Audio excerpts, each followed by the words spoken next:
जैसा कि आप सब जानते हैं कि 11 अप्रैल को हर साल as world Parkinson day celebrate किया जाता है।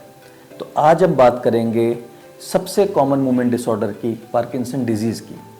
पार्किंसन डिजीज़ एक ब्रेन का प्रोग्रेसिव न्यूरोडिजेनरेटिव डिसऑर्डर है, जिसमें ब्रेन के कुछ स्पेसिफिक सेल्स, जिसको न्यूरॉन्स बोलते हैं, वो धीरे धीरे डिस्ट्रॉय होते हैं। उसकी वजह से ब्रेन से निकलने वाला डोपामिन वो धीरे धीरे रिलीज़ कम हो जाता है, जिससे पार्किंसन डिजीज़ के सिम्टम स्टार्ट हो जाते हैं। पार्किंसन डिजीज़ नॉर्मली 60 ईयर्स से एज से ज़्यादा पे होती है, लेकिन कुछ लोगों को यंग ऑनसेट पार्किंसन डिजीज़ भी होता है जो 40 ईयर्स से कम पे स्टार्ट हो जाता है, जिसमें कुछ जेनेटिक फैक्टर्स होते हैं।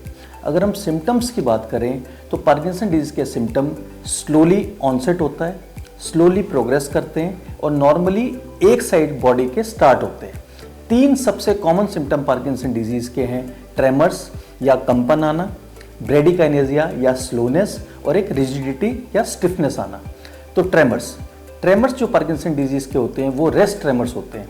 नॉर्मली ये ट्रेमर्स रेस्ट पे आते हैं और जब भी हम कोई भी एक्टिविटी करते हैं तो वो ट्रेमर्स धीरे धीरे कम हो जाते हैं। इसको पिल रोलिंग ट्रेमर बोलते हैं।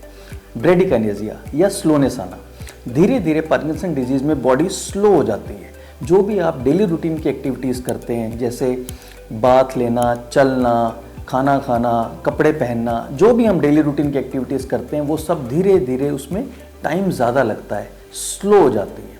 और थर्ड, स्टिफनेस। जैसे जैसे पार्किंसन डिजीज़ बढ़ती है वैसे वैसे बॉडी स्टिफ होने लग जाती है, स्टिफनेस आती है, उसका गेट चेंज हो जाता है, चाल बदल जाती है, टर्निंग चेंज हो जाती है। तो ये सब चीज़ें आती हैं।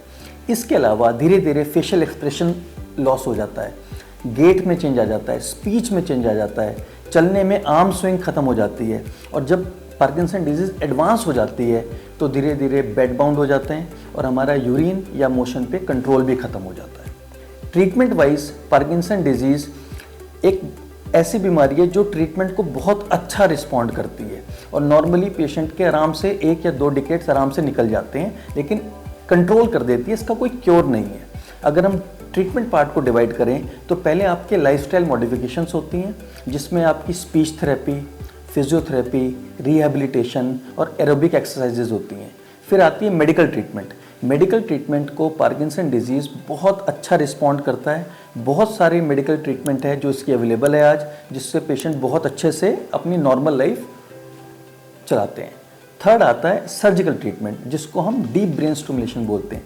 जब पार्किंसन डिजीज़ बहुत एडवांस हो जाता है, जब मेडिसिन के साइड इफ़ेक्ट स्टार्ट हो जाते हैं या मेडिसिन का इफ़ेक्ट ख़त्म हो जाता है, तब एक अवेक ब्रेन सर्जरी होती है जिसको डीप ब्रेन स्टिमुलेशन बोलते हैं, जिसमें कुछ इलेक्ट्रोड ब्रेन के अंदर इम्प्लांट कर देते हैं, जिससे डोपामिन रिलीज होता है और धीरे धीरे पार्किंसन के सिम्टम्स ख़त्म हो जाते हैं। तो डीप ब्रेन स्टिमुलेशन के बाद आपकी मेडिसिन की डोज बहुत कम हो जाती है, आपके सिम्टम्स बेटर हो जाते हैं और आपके साइड इफ़ेक्ट्स ख़त्म हो जाते हैं।